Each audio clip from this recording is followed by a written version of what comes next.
Betul. Ininya bagaimana sih? Terus fashionnya bagaimana? Oh, segala macamnya. Nah, itu dia. Nah, satu. Yang kedua pun juga, itu nggak akan mungkin kita akan berjalan.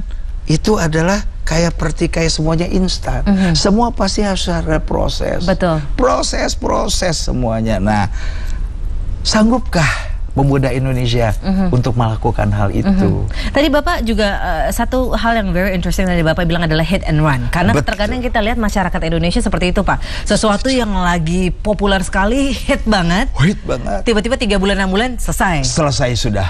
Nah, itu gimana ya sebagai para pengrajin? Nah, konsistensinya di mana gitu Pak Edi? Kalau misalnya kita bisa diberikan ininya nih, Pak. Konsistensinya hanya satu. Kita harus yakin apa yang kita buat. Kita yakin bahwa ini adalah akan yang namanya menghasilkan suatu added value untuk diri kita sendiri, minimal untuk keluarga kita. Betul. Dan mudah-mudahan bisa untuk orang banyak. Hanya satu keyakinan. Mampu nggak kita meyakinkan diri kita sendiri ini bisa? Itu dia. Betul.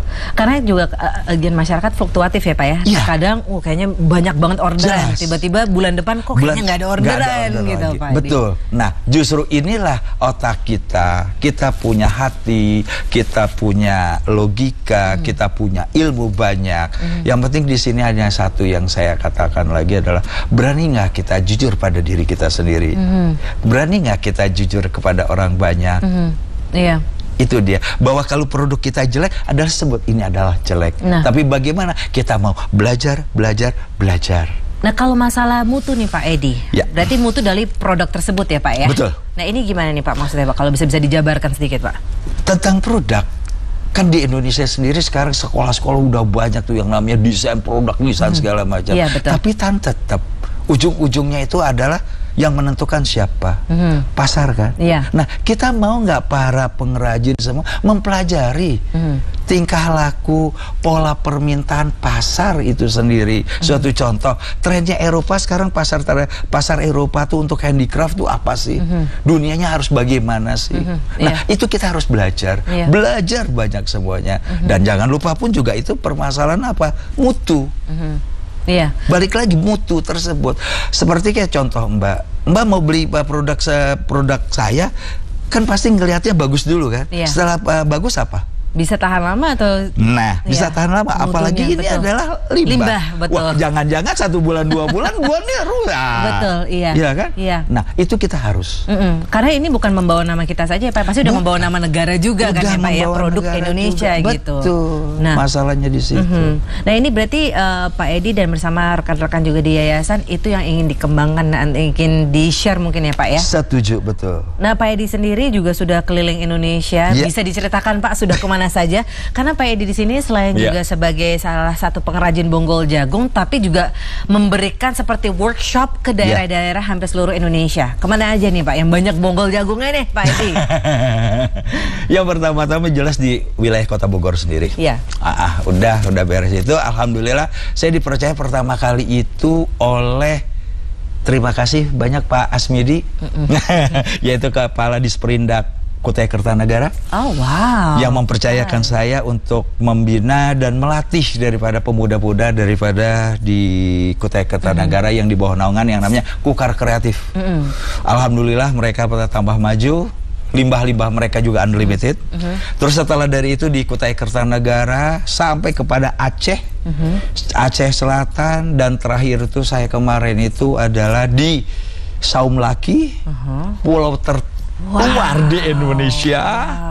Nah, yang mana makanan sehari-hari itu adalah jagung. Nah, itu limbahnya kemana ya? Nah, itu dia. Jadi Bapak ingin memberikan seperti workshop, jadi untuk menambah juga penghasilan mereka ya Pak Edi. Betul. Seperti kata Pak Edi, nggak usah jauh-jauh deh, at least untuk diri mereka dan keluarga mereka.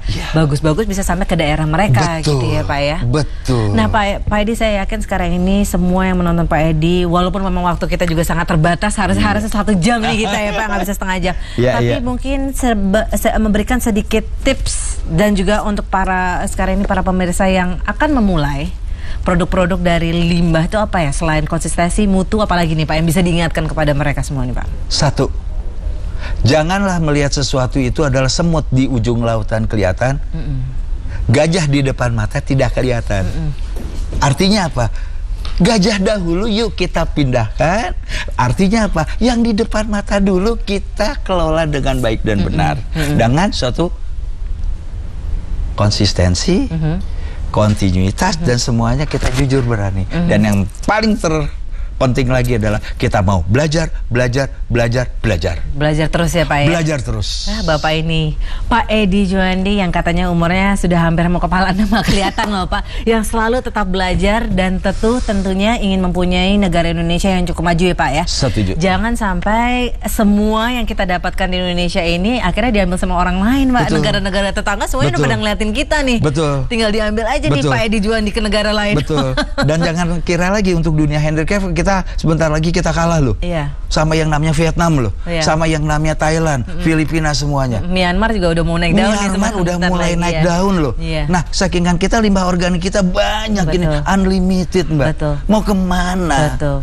Jadi lihatlah apa yang ada di depan mata di daerah kita. Nah, di daerah kita jangan yang jauh-jauh deh ini. Ada di depan ini apa kira-kira apa? Iya. Itu saja kita kembangkan ke pangan, terutama inovatif daripada diri sendiri. Nah, terima kasih sekali Pak Edi Juandi sudah di sini Pak. Dan yang pasti kalau misalnya ingin mengetahui lebih lanjut lagi atau ingin ngobrol-ngobrol langsung ke Mbah Google. Katanya Pak Edi Juandi, ada Pak Edi Juandi di mana-mana. Jadi bisa langsung mungkin kalau ngobrol-ngobrol bisa langsung ke Bogor juga ke Pak Edi ya.